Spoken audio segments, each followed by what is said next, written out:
speed, but there's one spot that allows a little bit of flexibility. Yeah, I mean, that's been done before in selecting the British team. So you get an element of the sudden death trial, but also there's a little bit of leeway as well to allow for scenarios like this, really. I mean, Sarah Hall would be a candidate for that third spot if the USA did that sort of selection. Kosgei some way off the blue line coming around that corner. She needs lessons from Paula Radcliffe. Paula Radcliffe used to stick religiously to the blue line, and why wouldn't you? You don't want to run further than you have to. If you're in a big group, you might have to avoid falling over, but Kosgei now on her own, so let's hope she remembers and gets back on that blue line. Right, I think she'll just be happy to get this job done now. By her own incredibly high standards, perhaps she'll be, if it does turn out to be a mid-218s, perhaps she'll be a little tiny bit disappointed with that. However, it would still be a huge marathon win and an excellent title defence. As the cameras once again focusing on Naomi Mitchell, we'll get her 35k splits as soon as. A little bit. I mean, Kosgei must be wondering now. You know, I've got such a big gap. All I need to do now is keep it together till the finish, and you don't need to do anything flashy in this situation, barring some calamity on the part of Kosgei or something phenomenal from one of the others. I think she's got this one. Gerda Stein, that national record for South Africa, you mentioned, Mara, 2:26.35. Yeah. Very close. Oh. Very, very close. She might just do it. I mean, it's going to be tight. Like at the moment, unless she accelerates, it'll be down to a few seconds here or there. I mean, Alana Meyer ran a 2:25 in Boston, but that doesn't count, does it? Because there's too much downhill. So that's right. The official South African record is that 2:26.35. So there's a little bit of drama and a subplot for the South African, who's currently moving through the field nicely in ninth, and the Irish stroke Australian legend Sinead Diver running really well. She's on course, but not quite as fast a time as the 2:24 that she set here last year. But 43-year-old having another fine run at the moment, moving through the field nicely and on course for something very similar to Gerda Stein. Maybe they can work together, just a couple of seconds separating them. So there's a lot going on slightly further back down the field, but I would agree with you, Mara, that barring some kind of unforeseen problem, this is Kosgei's race now. It's just a question of can she pick up the pace and get any closer to Kaitani's women's only. We need to appreciate our bridge there. Let's cheer up. You want to fly for that now. In a bit more of a rhythm now, but the Carey right behind her there. And Sarah Hall just behind her, so we're looking at third and fourth. What a run this is by the American, absolutely superb. Ellie Pashley there, just behind the Carey in the New Balance kit. She's Australian runner, qualified already in the 10,000s and the marathon, managed by Nick Bigot, who's had a long history of the stable, a very strong runner. So Sarah Hall now, I think she's on the point of catching the Carey. Yeah, this is looking really good from the Americans' perspective. Ashley is a solid performer, 24th in the world half 2 years ago, and had a fine run in the 10,000 metres in the sweltering heat of Doha, where it didn't have the air conditioning extended, but it was still absolutely boiling. Mitchell still winning the Battle of the Brits. We've lost Lily Partridge, British marathon champion 2 years ago, and Steph 12, who had moved to top 6 on the British all-time list with that 2:26 in Frankfurt last October, but she ran into some problems around about half an hour or so ago. So we're into the final laps of this loop now, and I think as the athletes approach the finish gantry, they will be shown boards saying how many laps to go.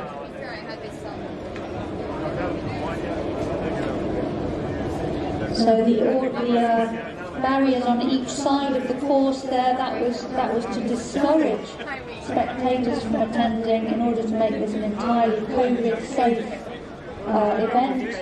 The London Marathon, of course, is a biosecure area. They've been very diligent about testing in the build-up to this race. All the athletes have been wearing devices around their necks called bump technology, which ensures that they stay 2 meters apart from everyone else.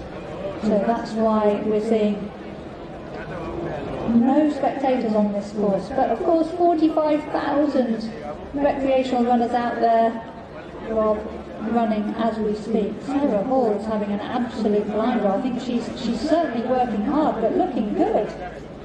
Yeah, this is a great run from Hall. She's on course for a PB, and she's definitely set to climb up that US all-time list, route to 6th with her 5th place. Kumbuka kwamba wako katika dakika za mwisho. Kwa hivyo mashabiki wakae standby kabisa. Tuko tayari? Tuko tayari? Haya, hold on DJ, hold on. Kitu 10 minutes hivi. Mambo itakuwa on fire. So wewe ka standby, tukiwa tayari kabisa kusherehekea pamoja. Safi DJ. 13 minutes left of running. And the final latest milestone for Kosgei up at the front, 5:20. So she's picked it up a little bit. So can Sarah Hall get onto the podium? Kipchoge there again, looking a bit more comfortable than 5 minutes ago, but very much on her own now. Bridget Kosgei trains at number. Nilisema mara kwetu pale mlima Pascherangani no Kapengulia. Just under 50 minutes time, by the way. It's an absolute marathon. Watching at home and in the commentary box, let alone competing. But we sometimes have this debate with Eliud Kipchoge, don't we? Where is it a grimace, is it a smile? I think at times it's both. Ladies and gentlemen, Kapsait Camp was officially by Mheshimiwa Najib Balala. Niliingia tu nakumbuka akija na akawa the official, the chief guest in the official opening. Yes, the official opening. And he's right here. Hata jana Right. Yeah. Thank you so much. All right. So on course for a big PB, second at the US Olympic trials. This is only her second marathon. She ran, what was it, 2:27.5 for that place on the US team. And I make it at the moment, she's on her own in 7th. She's a long way behind the athlete in 6th, but a long way ahead of the athlete in 8th. She's on course for sub 2:25, so a brilliant day for the American women here. It really is. Yeah, I'm sure it'll be a talking point that if Sarah Hall beats Seidel, and Sarah's not going to the Olympics in cyclists, but Seidel ran an absolute blinder at the trials, and if she does a big PB here, she's absolutely proved herself. It's only her second marathon, so you really can't ask for more than that. But these two Brits, Mitchell and Cochrane, having an absolutely terrific race today. This is, to remind everyone, the National Marathon Championship for the British athletes here in London. So Naomi Mitchell currently on course to become the British champion for 2020. I just wonder if Cochrane is catching her.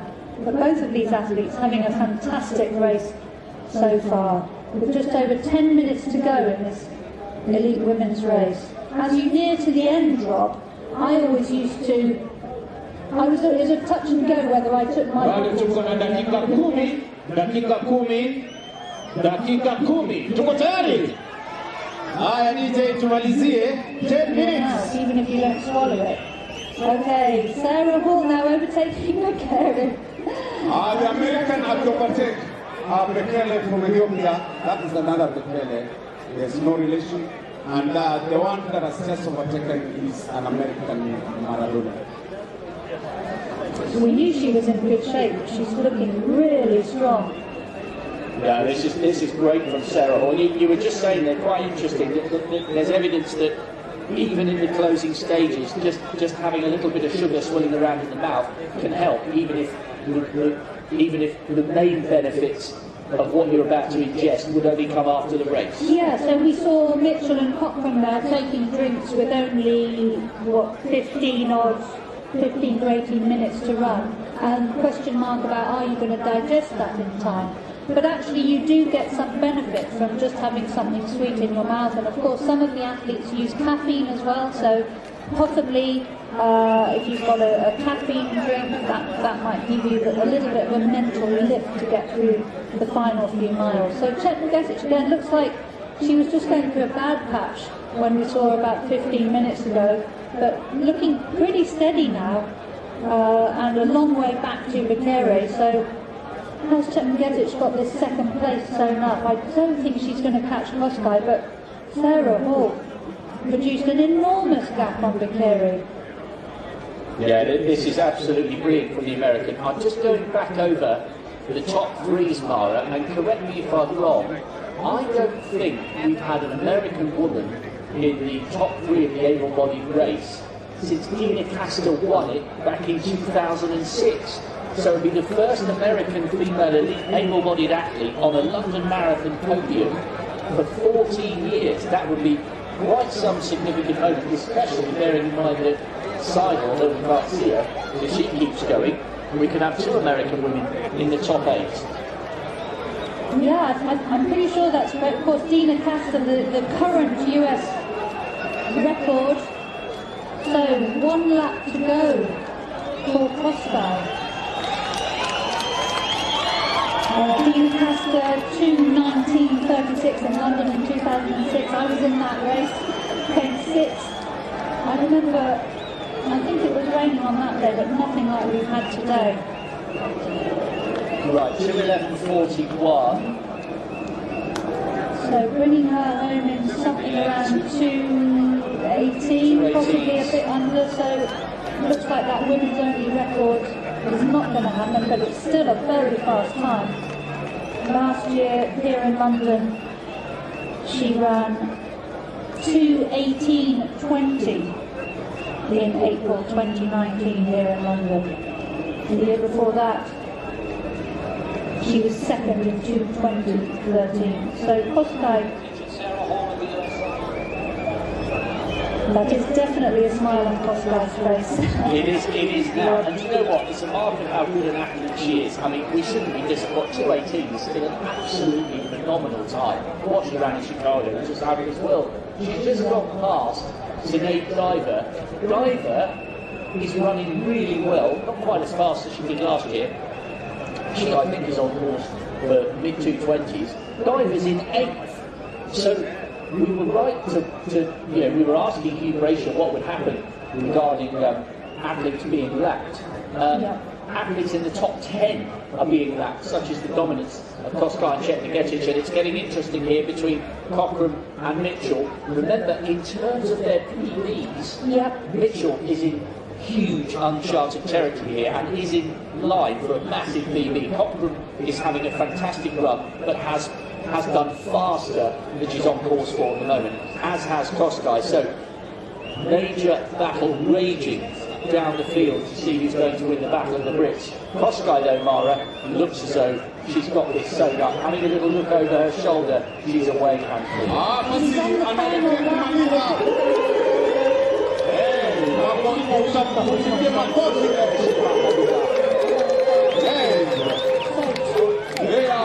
Over 2 minutes.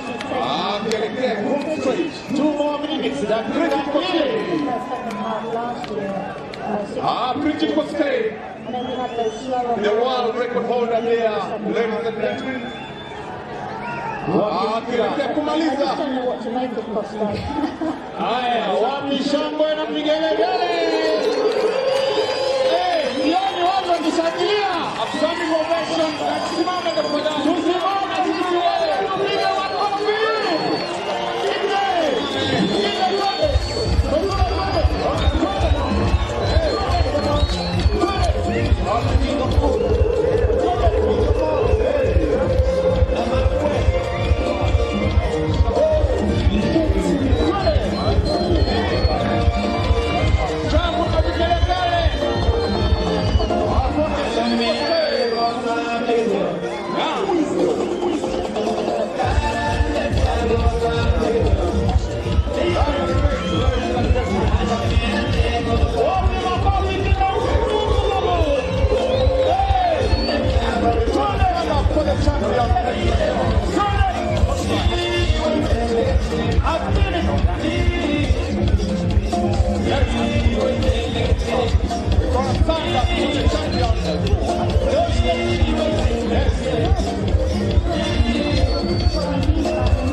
Kwa nini sioni watu wakiinua miguu, mikono, vichwa? Weka mikono juu, weka mikono juu.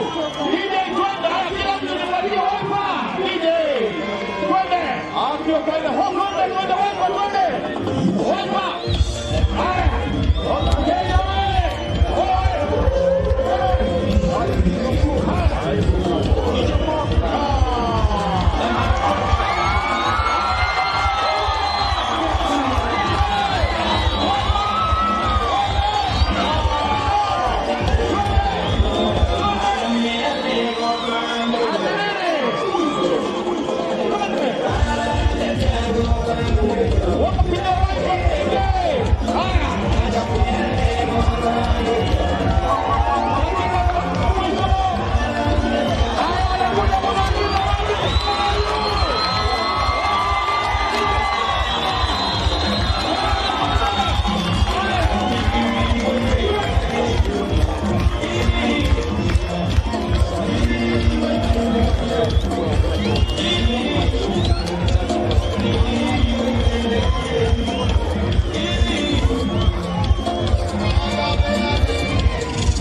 Mheshimiwa Mandago anataka atuongoze na dance kabisa.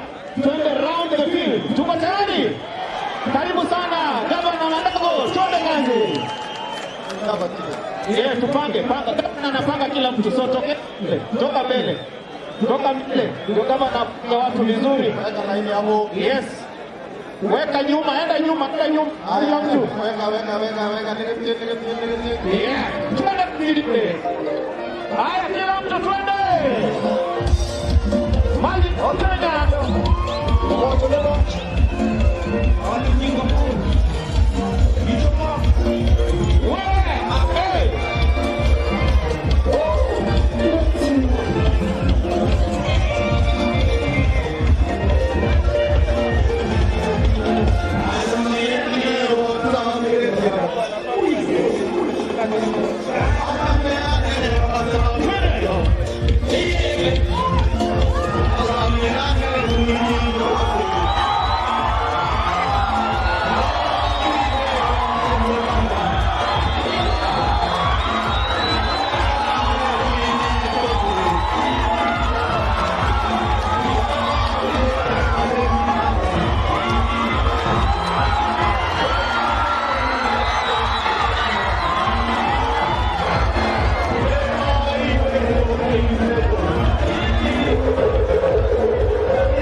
So, karibu mwenzangu, you take over from there.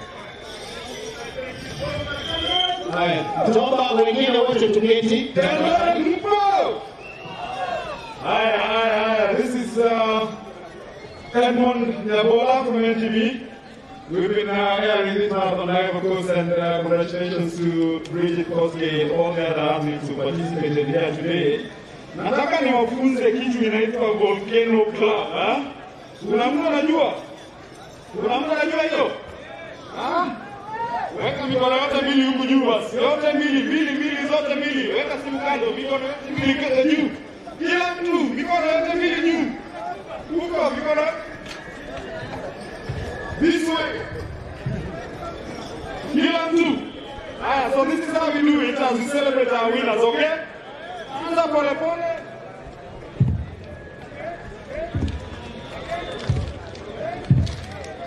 Inaongezeka. Sawa, hiyo ni warm up, sio? Now let's start. This is for Bridget and all the other participants from Kenya. Sawa? Okay, mikono juu basi, sawa? On my cue, 1. Sisi bado hiyo sauti haijatosha bwana. Haijatosha hiyo sauti. Okay, sawa, ndio hiyo 1, 2. Again. Ongeza pace.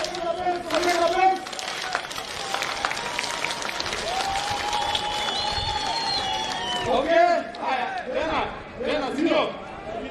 1, 2, 3, 4, 5, 6, 7, 8, 9, 10. Asante sana. Congratulations to our winners today and our participants. Bridget Kosgei. Tuko hapa the Cabinet Secretary for Tourism and Wildlife.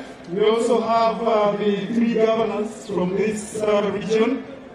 The Honorable Alex Olgos, Elgeyo Marakwet, celebrating today. Apparently, Bridget Kosgei anatoka Elgeyo Marakwet.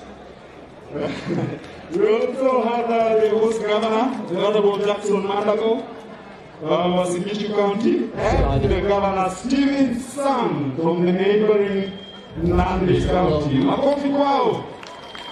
Asante sana. So that's a rerun of the finish. Also, the Member of Parliament for Story, the Honorable Caleb Kositani is here with us. As we watch a rerun of the finish, and of course you see our guests there, we just want to speak to them to hear what they have to say about this.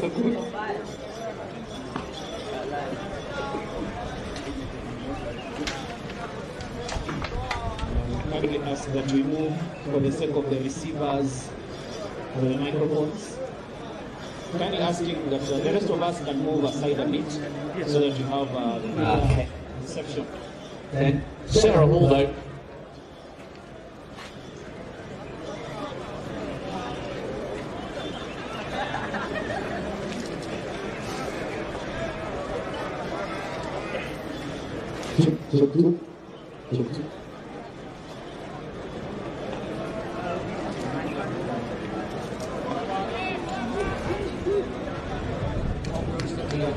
But what a run from home, Laurie. I mean, we need to remind ourselves that we're big.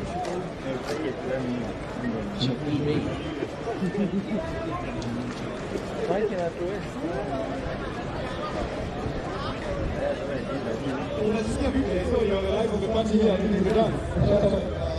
you very much. We are indeed very excited for Bridget Kosgei's win in today's London Marathon.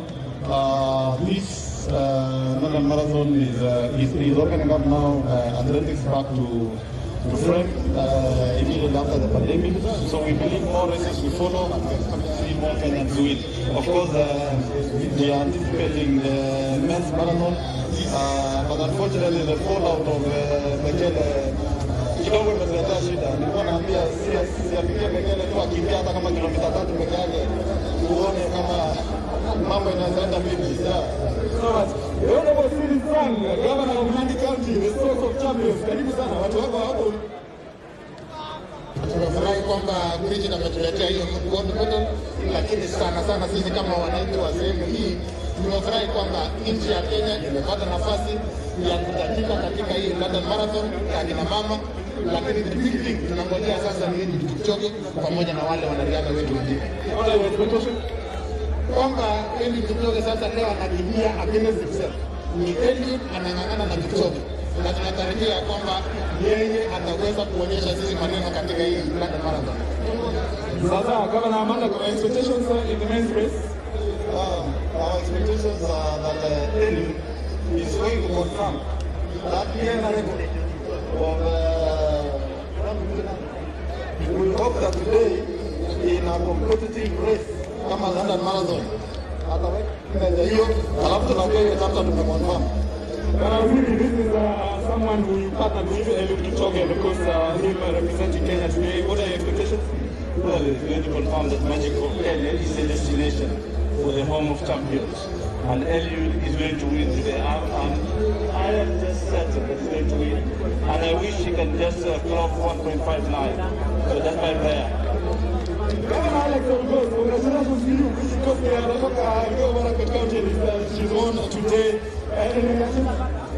First of all, I want to congratulate Kosgei and the entire Kenyan team that participated in London Marathon. It's a win for the country, a win for Norway, and a win for Eliud Marathon. We are so happy and we want to appreciate our athletes. We know they took a lot of time training hard, and today we see the results. So we are happy, and this also will make this region well known. We know that our athletes are doing very well. And we want to appreciate the CS for coming to watch with us this live here in Eldoret, and also thank my colleague Governor Amanda for hosting us. And together with my colleagues from Nandi, we are now waiting for Kipchoge to win so that we can have a full celebration after that.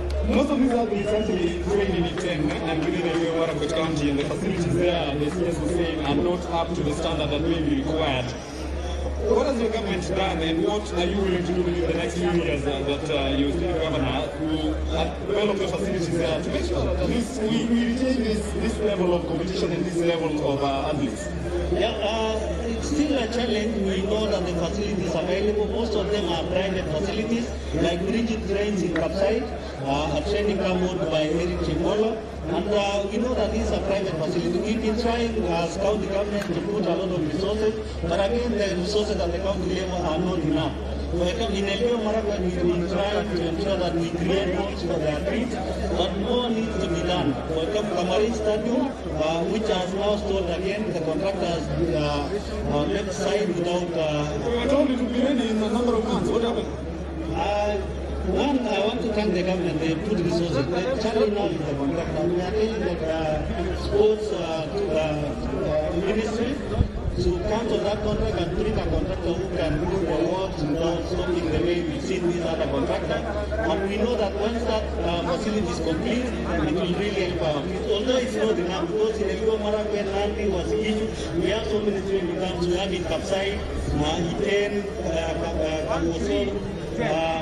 We have another one in Kaptaga, and all these there are very many athletes. We are also requesting that maybe through the Ministry of Tourism, the money that should be used to market the country can be channeled to these athletes so that they use them when as they train.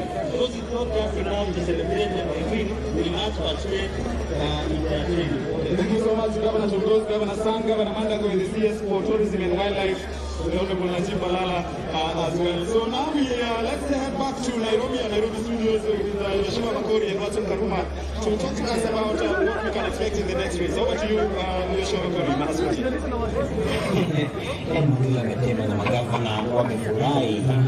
And even saw the guys dancing there as Bridget Kosgei crossed the line at St. James Park. It was very interesting, of course, to see Bridget Kosgei go ahead. They were at some point neck for neck with one of the champion, Ruth Chebekatich, who had unfortunately dropped down to third place.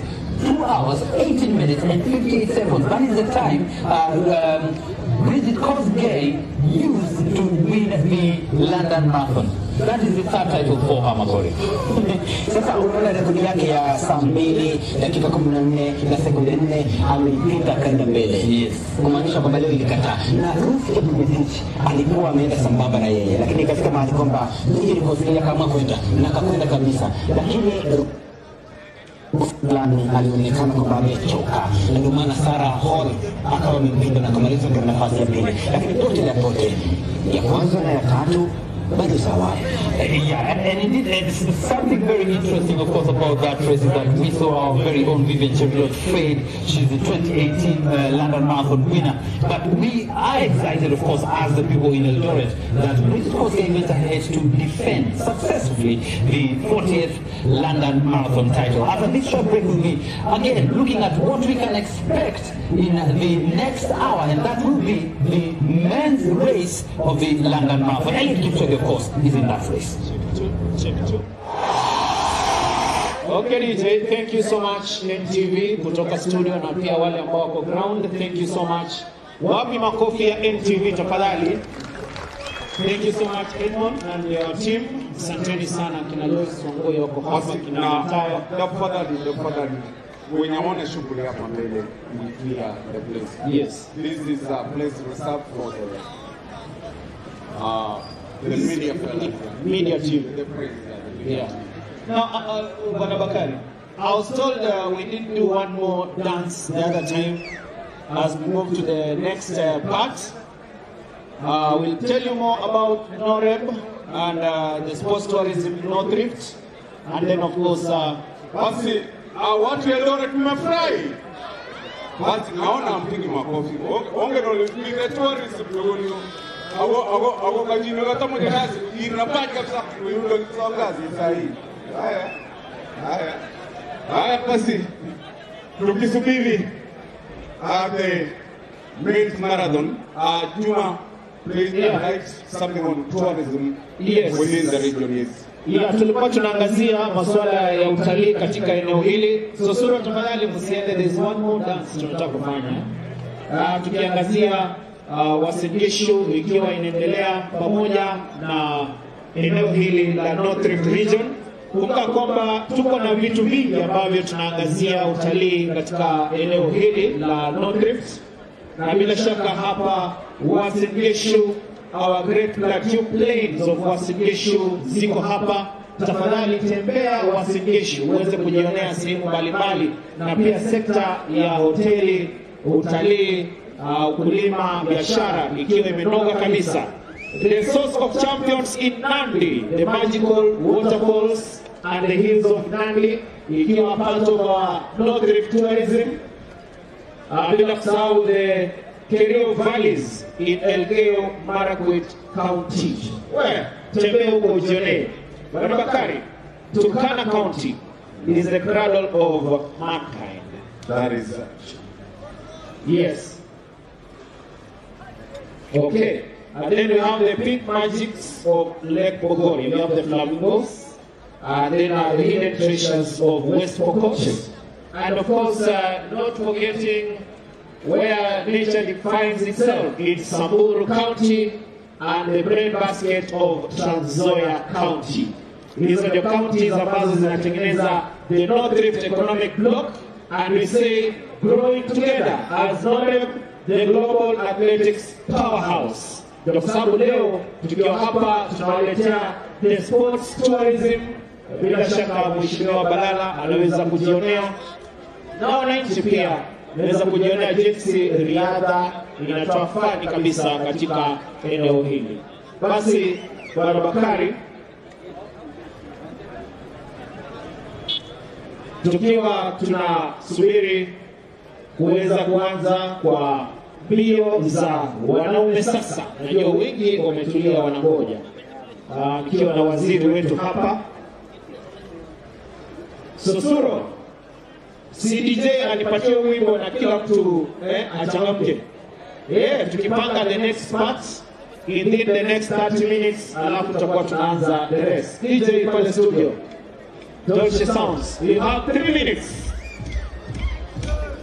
Haya, twende DJ. 3 minutes Sosuro.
The Export Promotion Council wako wapi?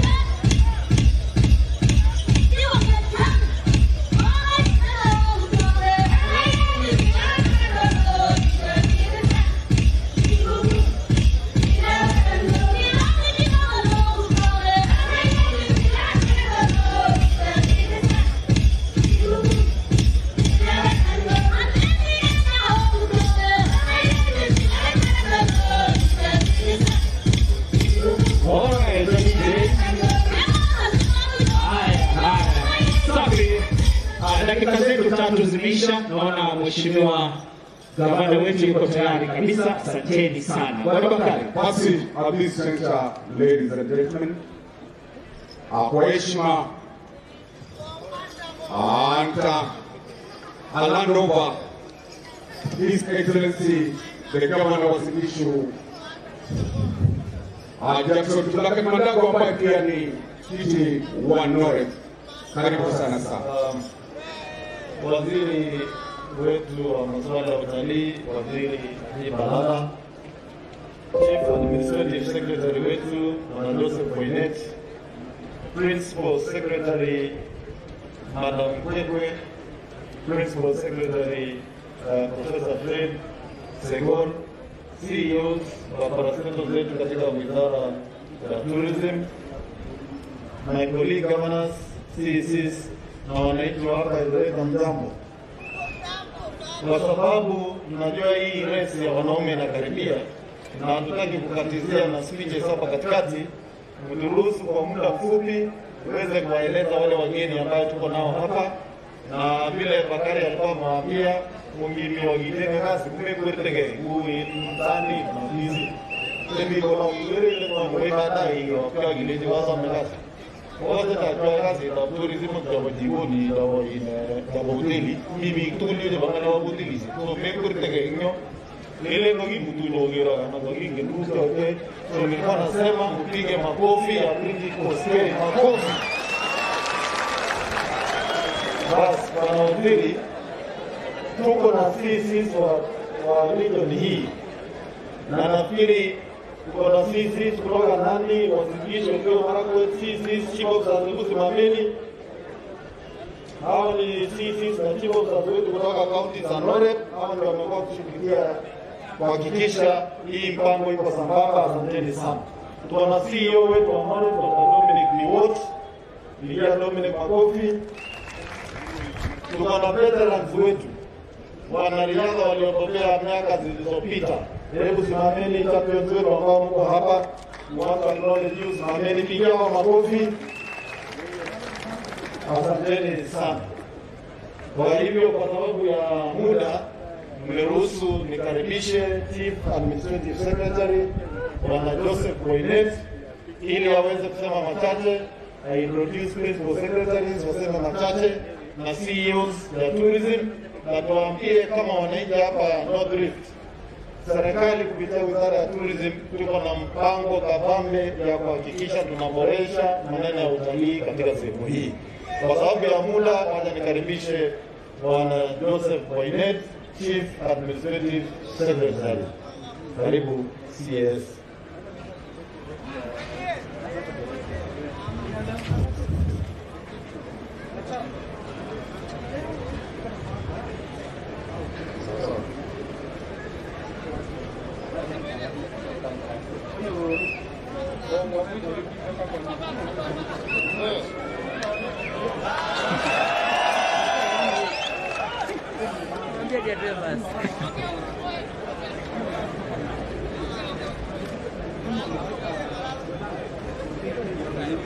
Haya, asanteni sana.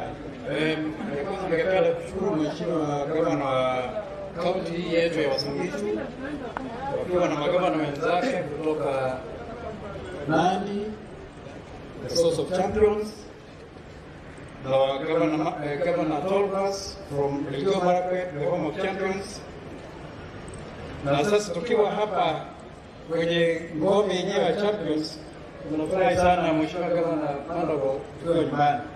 Sisi ni ngome yetu ya Champions. Sisi sote ni champions. Sisi tumedhibitisha kwa dunia sisi ni champions. Asanteni sana. CS wetu wa tourism and wildlife, Mheshimiwa Balala, our PSS, Professor Segor and Madam Safina Kwekwe, pamoja na CEOs wa parastatals, wafanyakazi wa serikali kuu na serikali ya makaunti zote za NOREP,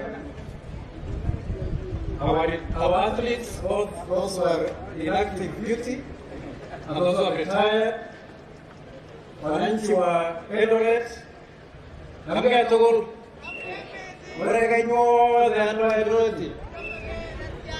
Kutama kanetiana, kumbaya nyon. Jukumu langu ni fupi sana, nimekuwa kazi ya kuintroduce kwenu viongozi wa idara ya katika wizara yetu ya tourism and wildlife kwa hisani ya waziri wetu wa tourism and wildlife. Na ningependa kuanza na PSS. Na ningeanza na PS aliyetuleta hapa siku ya leo, PS wa State Department of Tourism, Mheshimiwa Safina Kwekwe. Karibu PS, wasalimie wananchi wa mji huu.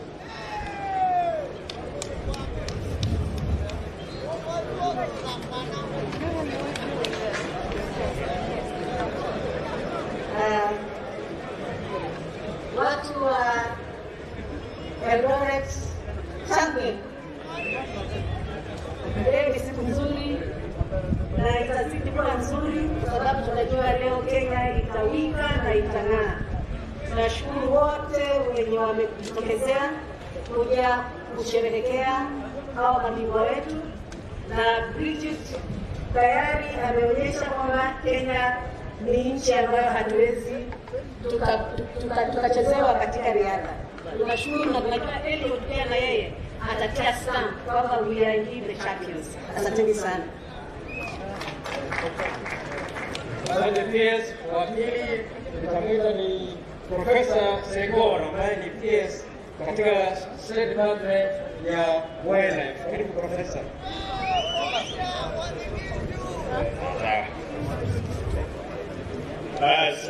Waziri wetu wa utalii na wanyama wa pori Mheshimiwa Balala, gavana wa Uasin Gishu Jackson Mandago, gavana wa Nandi Stephen Sang, na gavana wa Elgeyo Marakwet Kos, na Mheshimiwa Caleb Kositanyi wa Zoi, athletes wa hapa North Rift na Eldoret, wananchi wa Eldoret kwa jumla, amjambo. Basi mimi niko na furaha kuja sehemu hii ya Eldoret, kuungana na wananchi wa Eldoret kusupport ama kupatia motisha wanariadha wetu ambao tayari tunaona Bridget Kosgei ametuonyesha kwamba yeye tayari ni bingwa wa London Marathon, na tunatarajia kwamba Eliud Kipchoge ambaye ni ambassador wa maji Kenya pia atafanya namna hiyo, na hawa wakimbiaji wengine. So leo waziri, tuko na furaha kwa sababu mara ya kwanza tumekuja kusherehekea maneno ya athletics hapa Uasin Gishu, ili tuonyeshe ya kwamba maneno ya utalii iko Uasin Gishu, iko Mombasa, iko kila mahali kwa Kenya. So leo tumekuja hapa kuungana na nyinyi, na nimefurahi sana kwa sababu umetupokea. Tutazidi kukuja hapa ili tueneze utalii, kwa sababu utalii ni njia moja kuleta maneno ya kazi hapa Kenya. So gongoi missing, gongoi akomecha somakoli, amecha somakoli, nalega utalii, kugeri piongi, arego torote nalega piongi Kenya wildlife. So mecha somak mutege pionda, geri amo piongi juu utalii Kenya. So tuendelee kukuza wildlife na maneno ya utalii na maneno ya wanyama wa pori. So asante na Mungu awabariki.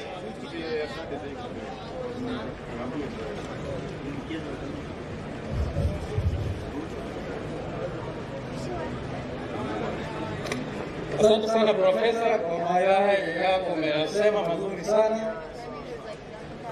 So tukiona mnyama yote wa pori tafadhali tumlinde, tusimdhuru, sababu utalii wa nchi hii ama sifa ya nchi kutokana na wanyama wetu na wakimbiaji wetu.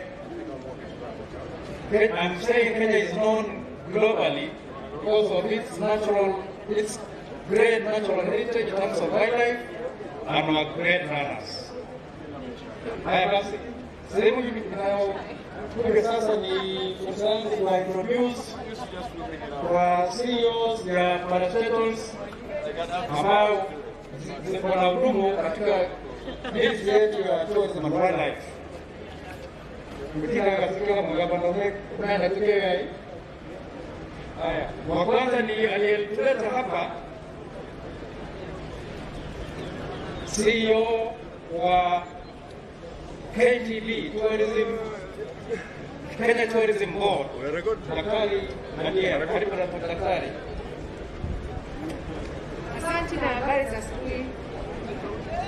Habari watu wa Eldoret. Kange. Tunafurahi sana kwa vile mmetukaribisha hapa. Tunasema asante kwa gavana ya Eldoret, Nandi na Wasilishu na watu wote wa Eldoret. Tunatarajia kuja hapa kuuza utalii hapa Eldoret. Na tutaanza na asanteni. Wa pili ni CEO wa Regulatory Authority. Karibu CEO. Na ujitambue sababu wewe ni mtu wa umuhimu. Asante sana bwana CS, ESS, governance, all protocols observed. Mimi naitwa Kipchoge nakaa pale Garaports na Nandi. Mimi ni charge ya Tourism Regulatory Authority, maneno ya standards, quality assurance and licenses. Congratulations all of you for winning the London Marathon. Acting CEO wa Tourism Fund. Hamjambo watu wa Eldoret. Hamjambo tena na mzuri wetu all protocols observed. Naitwa David Gay Arab Mweki, nimetoka Nairobi na nimefurahi sana kwa pamoja nanyi na tunaendelea kushuhudia ushindi mwingine ambao unaendelea. Asante. Bwana Kitonga wa Tourism Research, karibu usalimia watu wa Eldoret. Hamjambo nyote. Jamge, majina mmesikia ni David Kitonga, mambo ya tourism research, utafiti ili kuboresha utalii katika dunia hii. Tumefurahi sote kwa sababu ya utalii na tunajua kilele itakuwa tukisherehekea baada ya men's race ambayo Eliud Victoria atashinda. Asanteni. Tutakayemuita sasa ni chairman wa Bomas of Kenya. Chairman wa Bomas of Kenya ambaye mnamfahamu sana. Wacha naye pia awasalimu. Chairman, tafadhali karibu.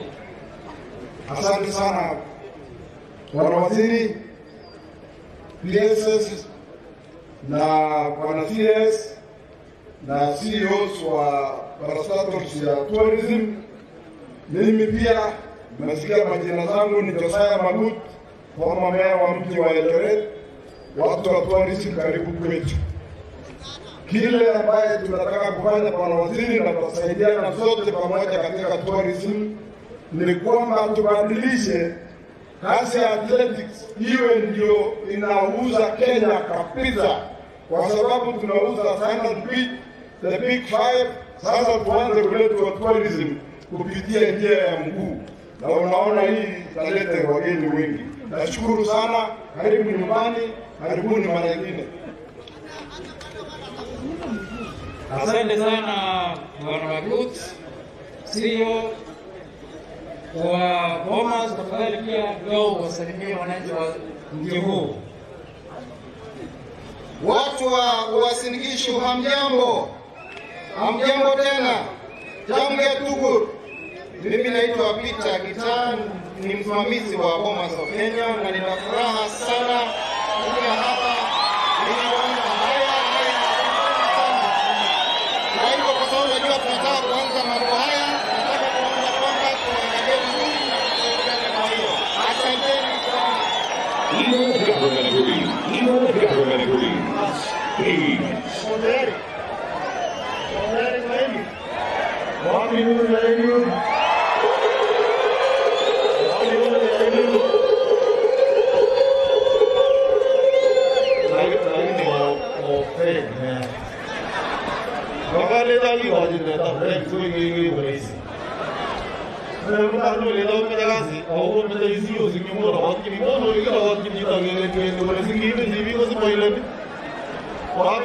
Eliud. Kama mikono juu tuone makofi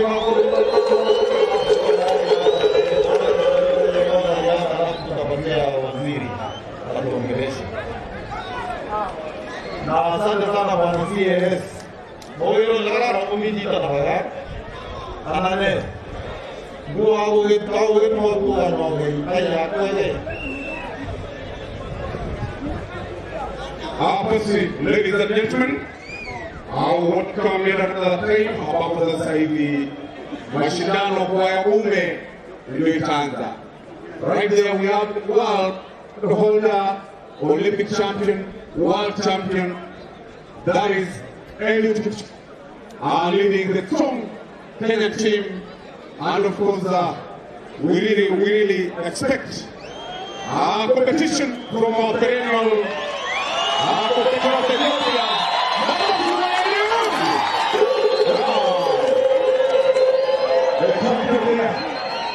Ladies and gentlemen, yes, Olympic champion, Rio alishinda, and has won the London Marathon 4 times.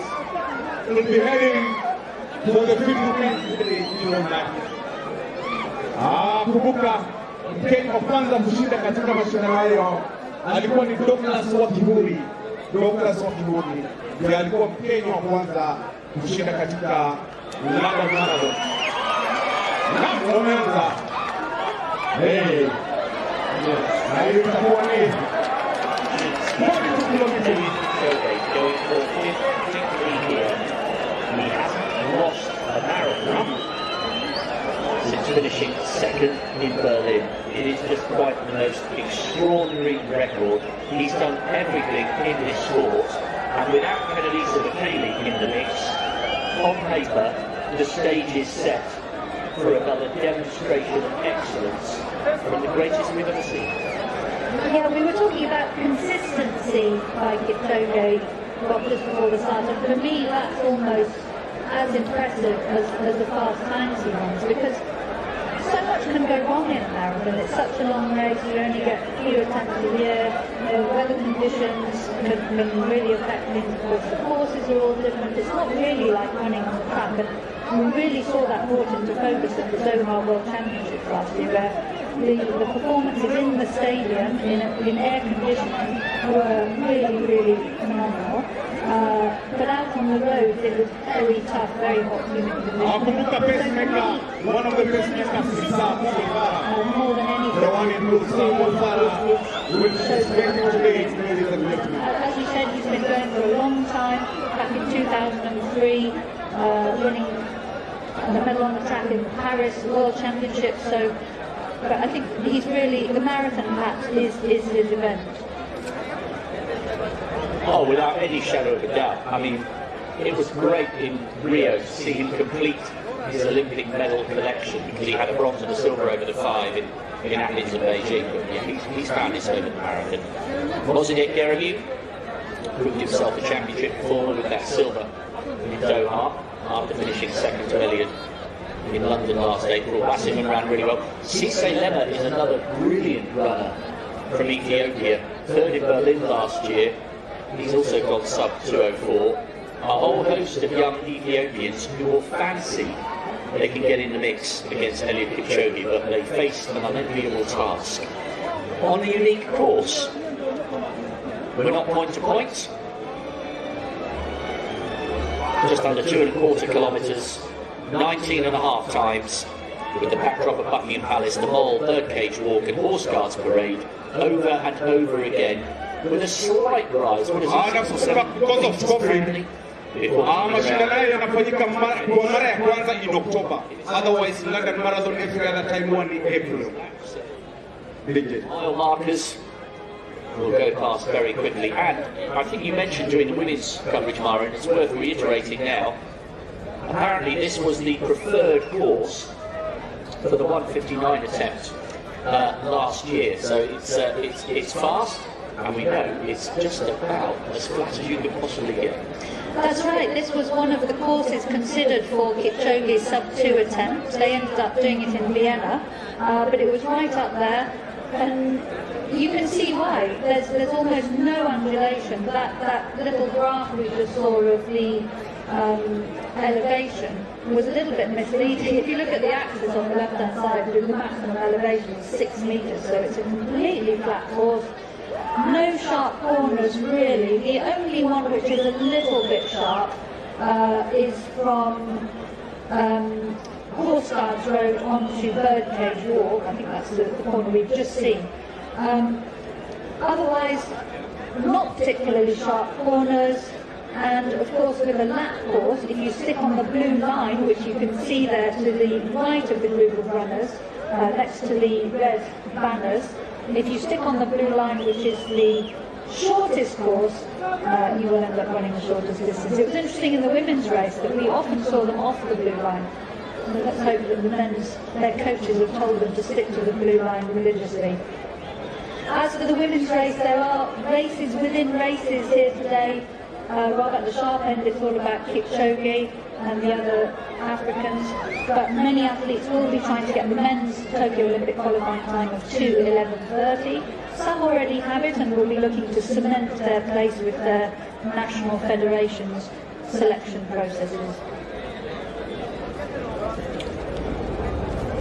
4:43, so that's it's just outside 2:03 pace. So for the leaders, the likes of Eliud Kipchoge, Yeremu and Wassiman, who I've seen in there alongside Lemmer and Tamirat Toller, who was third in Dubai a couple of years ago, with just outside 2:04. This is all fairly good.